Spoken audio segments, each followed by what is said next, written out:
ದೇವರ ಪೂಜೆಯಲ್ಲಿ ನೀವು ಈ ಪಾತ್ರೆಯನ್ನು ಬಳಸಲೇಬೇಡಿ. ದೇವರನ್ನು ಪೂಜಿಸುವಾಗ ನಾವು ಬಳಸುವ ಪ್ರತಿಯೊಂದು ವಸ್ತುಗಳು ಕೂಡ ಪೂಜೆಯ ಮೇಲೆ ಪರಿಣಾಮ ಬೀರುತ್ತದೆ. ಹಾಗಾಗಿ ಪೂಜೆಯಲ್ಲಿ ಸ್ಟೀಲ್ ಪಾತ್ರೆಗಳನ್ನು ಬಳಸಬಾರದು ಎಂದು ಹೇಳಲಾಗಿದೆ. ಪೂಜೆಯಲ್ಲಿ ಸ್ಟೀಲ್ ಪಾತ್ರೆಯನ್ನೇಕೆ ಬಳಸಬಾರದು? ಪೂಜೆಯಲ್ಲಿ ಸ್ಟೀಲ್ ಬಳಸಿದರೆ ಏನಾಗುತ್ತದೆ?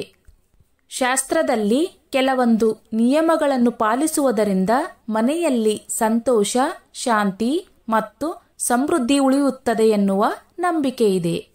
ಹಾಗೂ ಈ ನಿಯಮಗಳನ್ನು ಪಾಲಿಸುವುದು ಕೂಡ ಅಷ್ಟೇ ಮುಖ್ಯವಾಗಿರುತ್ತದೆ. ನಾವು ಪ್ರತಿನಿತ್ಯ ದೇವರ ಪೂಜೆಯನ್ನು ಮಾಡುತ್ತೇವೆ. ದೇವರ ಪೂಜೆಗೆ ಸಂಬಂಧಿಸಿದಂತೆ ಸಾಕಷ್ಟು ನಿಯಮಗಳನ್ನು ನೀಡಲಾಗಿದೆ.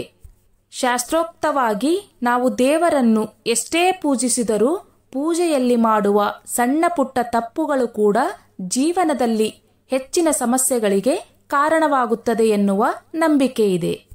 ಅದೇ ರೀತಿ ಶಾಸ್ತ್ರದಲ್ಲಿ ಪೂಜೆ ವೇಳೆ ನಾವು ಸ್ಟೀಲ್ ಪಾತ್ರೆಗಳನ್ನು ಬಳಸಬಾರದು ಎಂದು ಹೇಳಲಾಗಿದೆ. ಸ್ಟೀಲ್ ಪಾತ್ರೆಗಳನ್ನು ನಾವು ಪೂಜೆಯಲ್ಲೇಕೆ ಬಳಸಬಾರದು? ಪೂಜೆಯಲ್ಲಿ ಸ್ಟೀಲ್ ಪಾತ್ರೆಗಳನ್ನು ಬಳಸಿದರೆ ಏನಾಗುತ್ತೆ? 1. ಈ ಲೋಹಗಳನ್ನು ಪೂಜೆಯಲ್ಲಿ ಬಳಸದಿರಿ.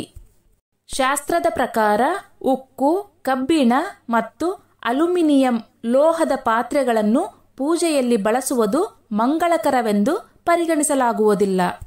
ಶಾಸ್ತ್ರಗಳ ಪ್ರಕಾರ ಧಾರ್ಮಿಕ ಉದ್ದೇಶಗಳಿಗಾಗಿ ಚಿನ್ನ, ಬೆಳ್ಳಿ, ಹಿತ್ತಾಳೆ ಮತ್ತು ತಾಮ್ರದಿಂದ ಮಾಡಿದ ಪಾತ್ರೆಗಳನ್ನು ಬಳಸುವುದು ಅತ್ಯಂತ ಮಂಗಳಕರವೆಂದು ಪರಿಗಣಿಸಲಾಗುತ್ತದೆ. ಇಂತಹ ಲೋಹದ ಪಾತ್ರೆಗಳನ್ನು ಪೂಜೆಯಲ್ಲಿ ಬಳಸುವುದರಿಂದ ನೀವು ಪೂಜಿಸುವ ದೇವರು ನಿಮ್ಮ ಮೇಲೆ ಸಂತುಷ್ಟರಾಗುತ್ತಾರೆ. ಪೂಜೆಯ ಫಲಿತಾಂಶಗಳನ್ನು ಕೂಡ ನೀವು ಪಡೆದುಕೊಳ್ಳುತ್ತೀರಿ. 2. ಪೂಜೆಯಲ್ಲಿ ಸ್ಟೀಲ್ ಪಾತ್ರೆಗಳನ್ನೇಕೆ ಬಳಸಬಾರದು?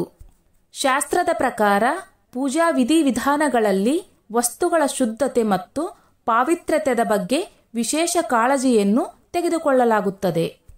ಉಕ್ಕು, ಅಲ್ಯೂಮಿನಿಯಂ ಮತ್ತು ಕಬ್ಬಿಣದ ಪಾತ್ರೆಗಳನ್ನು ಶುದ್ಧ ಲೋಹಗಳೆಂದು ಪರಿಗಣಿಸಲಾಗುವುದಿಲ್ಲ. ಆದ್ದರಿಂದ ಪೂಜೆಯ ಸಮಯದಲ್ಲಿ ಈ ಲೋಹಗಳಿಂದ ಮಾಡಿದ ಪಾತ್ರೆಗಳನ್ನು ಬಳಸುವುದನ್ನು ನಿಷೇಧಿಸಲಾಗಿದೆ ಎಂದು ಪರಿಗಣಿಸಲಾಗುತ್ತದೆ. ಪೂಜೆಗೆ ನೈಸರ್ಗಿಕ ಲೋಹಗಳನ್ನು ಬಳಸಬೇಕು ಎಂಬ ನಂಬಿಕೆಯೂ ಇದೆ. ಉಕ್ಕು ಮಾನವ ನಿರ್ಮಿತ ಲೋಹವಾಗಿದೆ ಮತ್ತು ಕಬ್ಬಿಣವನ್ನು ತುಕ್ಕು ಹಿಡಿಯುವುದರಿಂದ ಬಳಸಲಾಗುವುದಿಲ್ಲ. ಈ ಕಾರಣಕ್ಕಾಗಿ ದೇವರ ಪ್ರತಿಮೆಗಳನ್ನು ಕೂಡ ಈ ಲೋಹಗಳಿಂದ ತಯಾರಿಸುವುದಿಲ್ಲ. 3. ಪ್ರತಿನಿತ್ಯ ದೇವರ ಪೂಜೆ ಮಾಡುವ ವಿಧಾನ.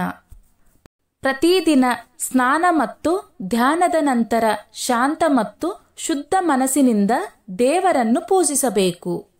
ಸ್ನಾನದ ನಂತರ ಶುಭ್ರವಾದ ಬಟ್ಟೆಗಳನ್ನು ಧರಿಸಬೇಕು. ನಾವು ಯಾವಾಗಲೂ ಆಸನದ ಮೇಲೆ ಕುಳಿತು ದೇವರನ್ನು ಪ್ರಾರ್ಥಿಸಬೇಕು. ನಿಮ್ಮ ದೇವರ ಪೂಜೆಯನ್ನು ನಿಗದಿತ ಸಮಯದಲ್ಲಿ ಮಾಡಬೇಕು. 4. ದೇವರ ಪೂಜೆಯ ಅರ್ಥವೇನು? ಸಂಸ್ಕೃತದಲ್ಲಿ ಪೂಜೆ ಎಂದರೆ ಆರಾಧನೆ ಮಾಡುವುದು ಅಥವಾ ಪೂಜಿಸುವುದು ಎಂದರ್ಥ. ಪ್ರತಿನಿತ್ಯ ನಾವು ದೇವರನ್ನು ಪೂಜಿಸುವುದನ್ನು ದೈನಂದಿನ ಪೂಜೆ ಅಥವಾ ನಿತ್ಯ ಪೂಜೆ ಎಂದು ಕರೆಯಲಾಗುತ್ತದೆ. ನಮ್ಮನ್ನು ಮಾನವನಾಗಿ ಭೂಮಿಯಲ್ಲಿ ಸೃಷ್ಟಿಸಿದ್ದಕ್ಕಾಗಿ, ಪ್ರೀತಿ ಮತ್ತು ಉತ್ತಮ ಜೀವನವನ್ನು ನೀಡಿರುವುದಕ್ಕಾಗಿ ದೇವರಿಗೆ ಕೃತಜ್ಞತೆಯನ್ನು ಸಲ್ಲಿಸುವ ಒಂದು ಸರಳ ಪ್ರಕ್ರಿಯೆಯೇ ಪೂಜೆಯಾಗಿದೆ. ದೇವರ ಪೂಜೆಯನ್ನು ಮಾಡುವಾಗ ನಾವು ಪೂಜೆ ವಿಧಿವಿಧಾನಗಳಲ್ಲಿ ಹೆಚ್ಚಿನ ಕಾಳಜಿ ವಹಿಸಬೇಕು. ಏಕೆಂದರೆ ನಾವು ಪೂಜೆಯಲ್ಲಿ ತಿಳಿದೋ ಅಥವಾ ತಿಳಿಯದೆಯೋ ಮಾಡಿದ ತಪ್ಪುಗಳು ನಮಗೆ ಕಂಟಕವಾಗುತ್ತದೆ. ಪೂಜೆಯಲ್ಲಿ ಬಳಸುವ ಪಾತ್ರೆಗಳ ಲೋಹಗಳ ಬಗ್ಗೆ ತಿಳಿದ ನಂತರವೇ ಅವುಗಳನ್ನು ಪೂಜೆಯಲ್ಲಿ ಬಳಸಬೇಕು. ಸ್ನೇಹಿತರೆ, ಈ ನನ್ನ ಮಾಹಿತಿ ನಿಮಗೆ ಇಷ್ಟವಾಗಿದ್ದಲ್ಲಿ ದಯವಿಟ್ಟು ಶೇರ್ ಮಾಡಿ, ಲೈಕ್ ಮಾಡಿ ಮತ್ತು ಸಬ್ಸ್ಕ್ರೈಬ್ ಮಾಡಿ.